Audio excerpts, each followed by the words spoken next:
Hello guys, magandang araw. Tara, recess na. Kabataan, si Jesus ang kalakasan. Kabataan, si Jesus paglilingkuran. Basahin natin ang Ephesians chapter 6 verse 9 para sa ating food for the soul. Masters, behave in the same way toward your slaves and stop using threats. Remember that you and your slaves belong to the same master in heaven, who judges everyone by the same standard. Respect. One of the America's greatest leaders spoke these enduring words.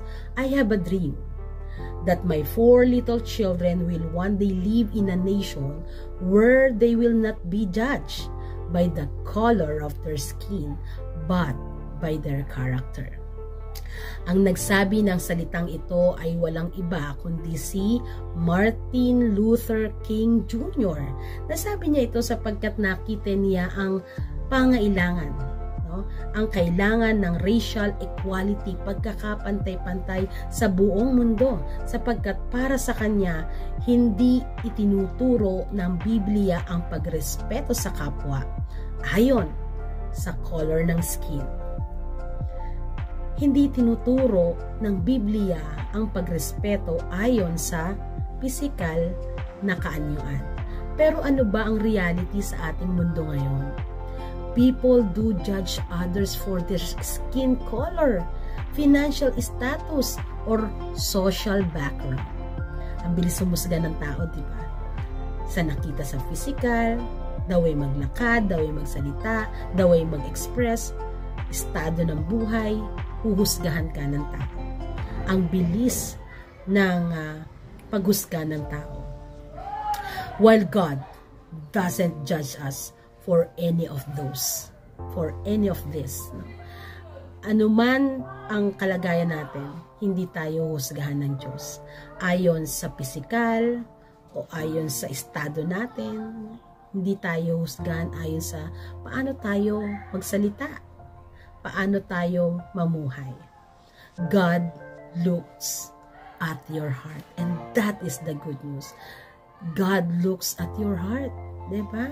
God looks at your heart at hindi sa panlabas na katangian lamang ng tao.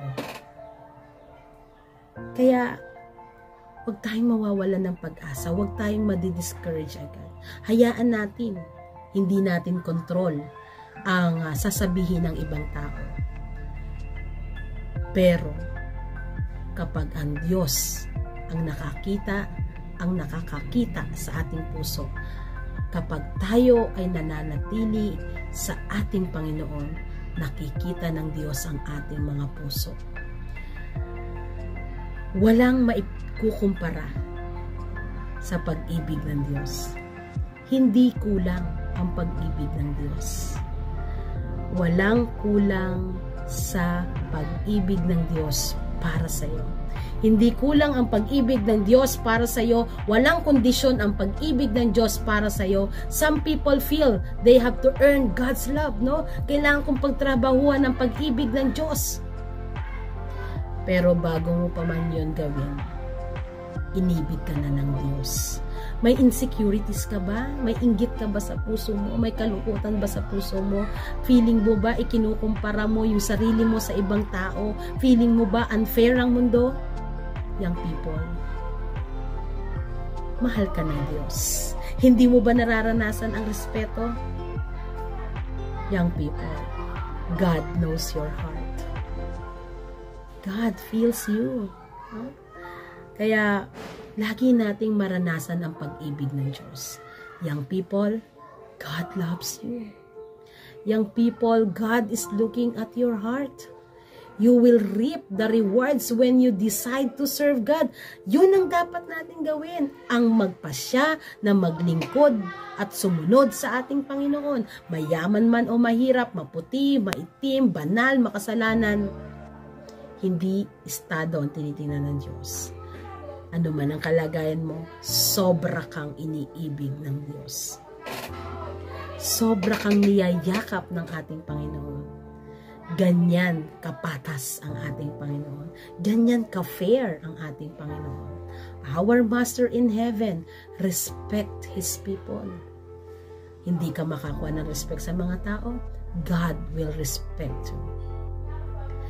Feeling mo rejected ka, sobra kang iniibig ng Diyos.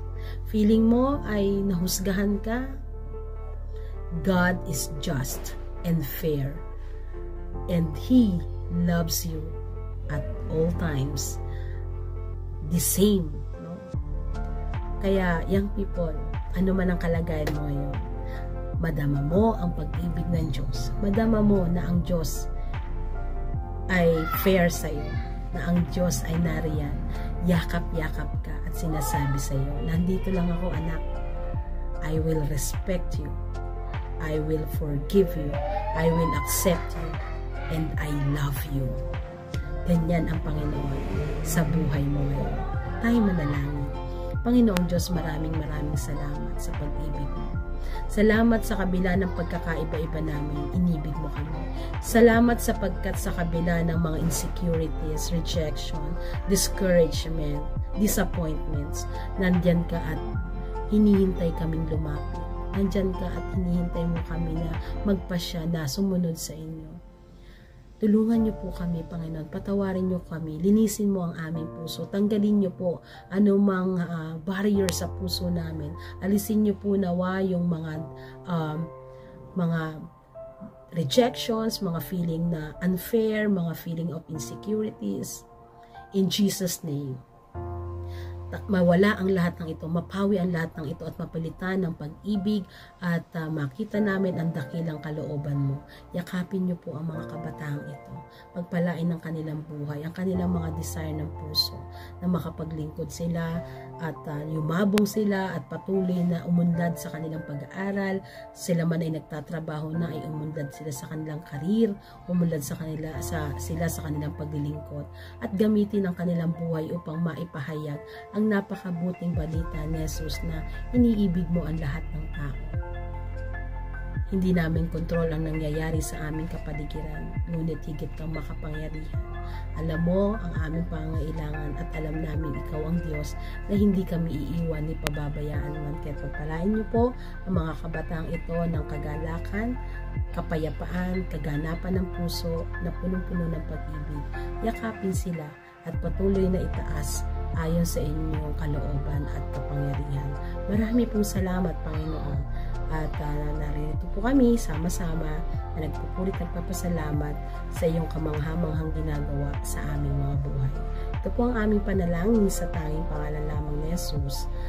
Amen. Amen. Young people, nawa ay naging pagpapala sa inyo ang devotion natin ngayon. At sama-sama tayo tuwing Friday ng hapon na mag-recess.